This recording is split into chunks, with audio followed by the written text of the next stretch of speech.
Jeremiah Gray for Mikey Williams, scoring machine kapalit versatile player. So, ano opinion nyo rito? At SBP President Al Panlilio may nireveal kung paano magiging local na ang status nitong si QMB sa FIBA. So, yan ang ating mga tatalakayin. So, para sa pinakabagong update sa estado nitong si QMB sa Gilas at sa FIBA. So, batay nga sa naging report kay SBP President Al Panlilio, naniniwala ang nasabing SBP President na there's still a possible path for Quentin Meliora Brown para makamit ang pagiging eligible bilang local player for Gilas Pilipinas. Ay ito, yung pipiliin itong maglaro dito sa Pilipinas. So isa nga po sa inihalimbawa ni SBP President ang naging kaso nitong si Chris Newsome na siyang pwede ring gawin sana nitong si QMB para makleared siya bilang local. So matatandaan namang si Chris Newsome ay Phil-Am din like QMB. So naglaro lang siya dito sa Pilipinas ng ilang taon na at hanggang ngayon naglalaro pa rin at yun, nagkaroon siya ng chance para maaprobahan ng FIBA bilang local for the national team.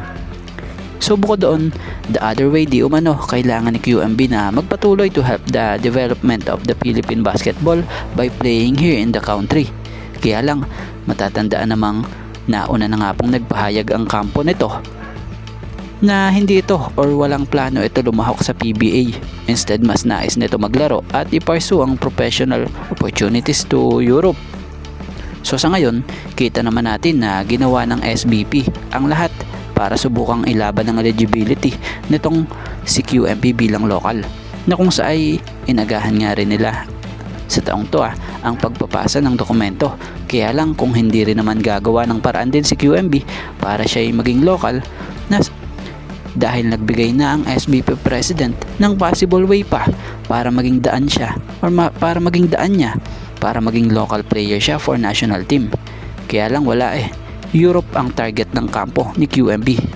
Well, sa ngayon, walang chance di umano na makapaglaro ito ng local sa Gilas unless magbago ang rules daw po ng FIBA. So about doon sa sinasabing nakakuha ng Philippine passport si QMB before 16, hindi natin alam kung bakit ganun ang status niya sa FIBA. Dahil balita ay nagsubmit na nga po nitong taon ang SBP ng kailangang dokumento nito sa FIBA. At nito lang, ayun nga, kinonsidera pa rin siya ng FIBA bilang naturalized player. At dito tayo sa patungkol kay Mikey Williams and Jeremiah Gray. So may nabasa nga tayo sa post nitong Pilipinas Basketball na breaking, trade rumors are circulating about a possible 1-for-1 swap between Converge Fiber Exoids and Barangay Ginebra involving Mikey Williams and Jeremiah Gray. While it's just a trade idea for now, Williams could enhance Ginebra's offense with his scoring skills. On the other hand, Gray athleticism and versatility might be a good fit for Converge rebuilding phase. So bilang opinion natin dito sa rumors or trade ideas na ito, magaling si Mikey Williams, kaya lang aanhin mo yung galing kung hindi naman makasundo sa usapan. Biruin mo TNT, nahirapan makipag-usap dyan, nalipat ng Converge, ganun din, parang walang nangyari. So nakita nyo ba na nakapaglaro siya muli sa PBA? Diba hindi?